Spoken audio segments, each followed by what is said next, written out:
The platform trembled beneath Elias Hartmann as the prototype coil roared awake, a blast of blue light ripping through the chamber. Heat surged against his face. In that instant, he understood the impossible problem before him, containing forces that wanted to tear the machine apart faster than he could control them.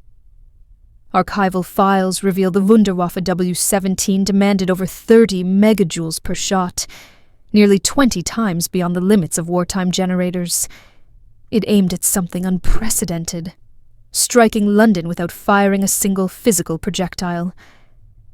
Elias steadied himself as static lifted the hair on his arms. The coils throbbed like a creature refusing restraint. Copper filled his mouth.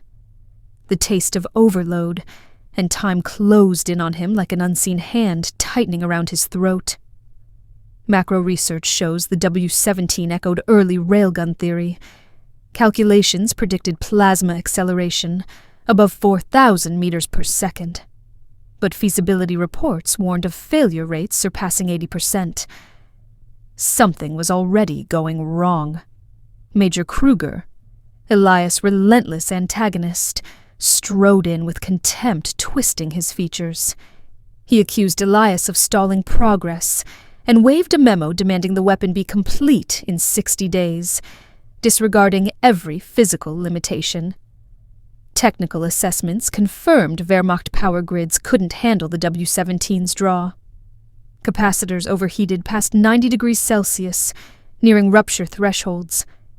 Engineers called the weapon physically untenable, a warning command ignored. Sparks fell as Elias approached the console. His hands shook, haunted by the test a year earlier that killed his mentor after a miscalculated discharge. Fear rose inside him like a familiar wound, whispering he was about to repeat history. Declassified documents show the W17's chamber stretched 22 meters, with triple-layer magnetic rails. Tolerances allowed no more than a millimeter of displacement. Anything more risked catastrophic fragmentation. Elias triggered a diagnostic pulse. The coils began with a gentle hum, then snapped into violent oscillation. A technician shouted drift readings at 7%, far beyond safe margins. Elias felt panic surge. Stability was collapsing. Command logs reveal officers repeatedly rejected requests for reinforced steel, prioritizing V-2 rockets instead. One memo mocked electromagnetic artillery as theoretical indulgence, leaving engineers to wrestle with a weapon nobody funded properly. The hum deepened until dust drifted from the ceiling. The field distorted the air itself, pressing inward with invisible weight. Elias braced against the console, wondering if control was already slipping beyond reach. Physics summaries show high field collapses could generate internal temperatures near 300 degrees Celsius. 2 earlier assemblies had already failed, reduced to molten rails and charred wiring, yet the tests continued. Kruger barked for increased power, citing an expert who claimed the W17 was viable.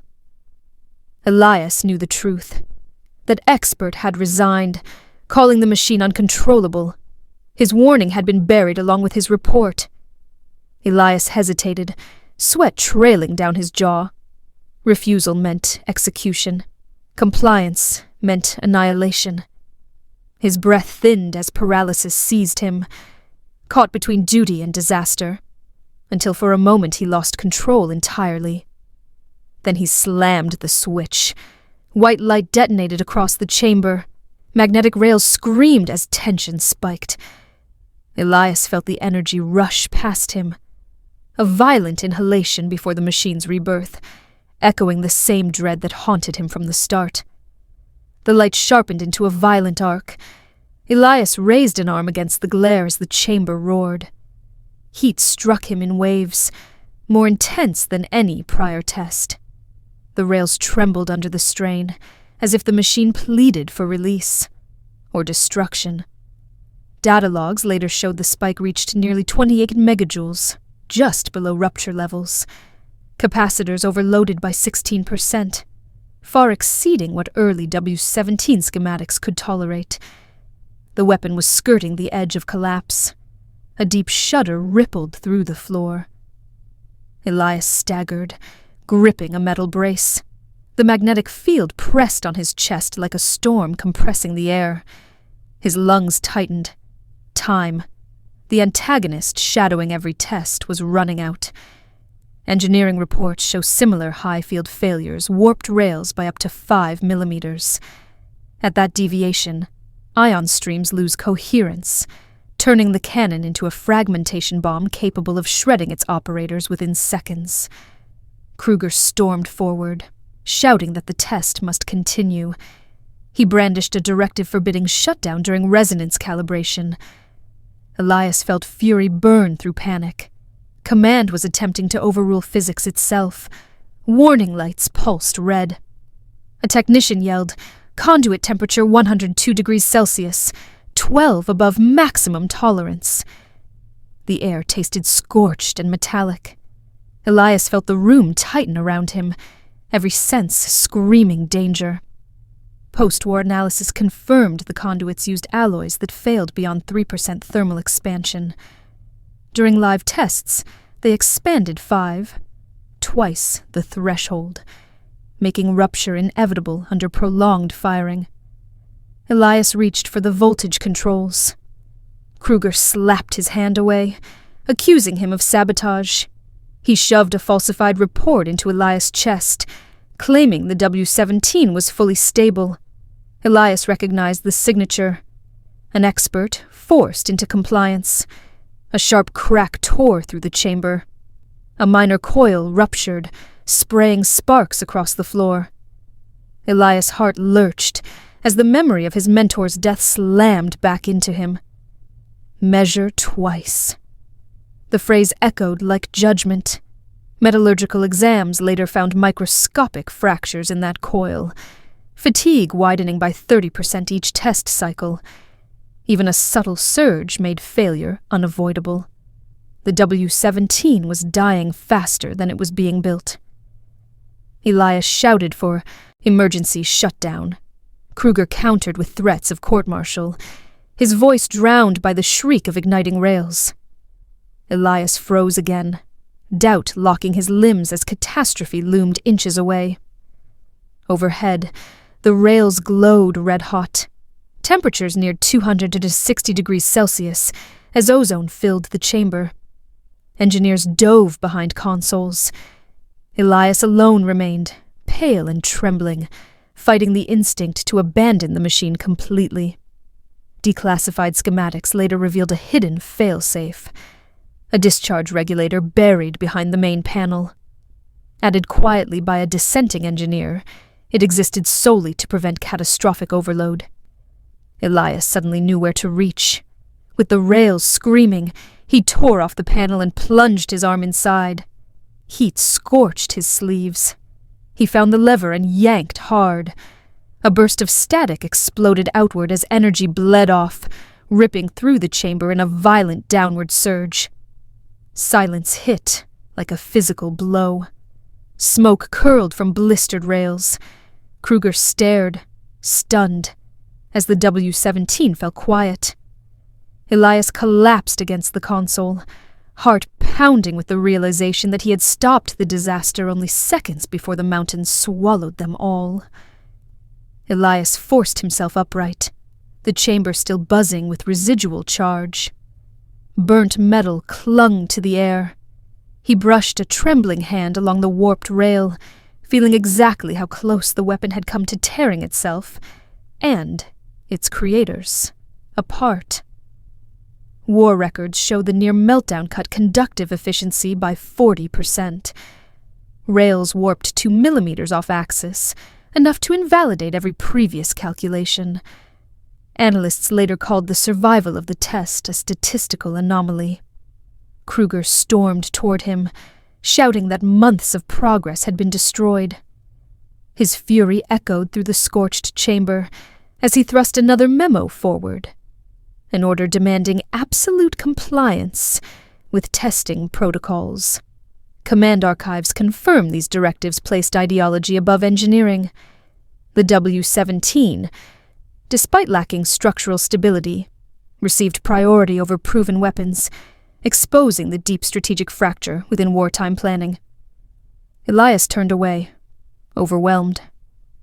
Doubt surged again. He had prevented catastrophe, yet feared he'd only postponed it. The memory of his earlier miscalculation, the explosion he relived in nightmares, returned like a blade twisting inside him.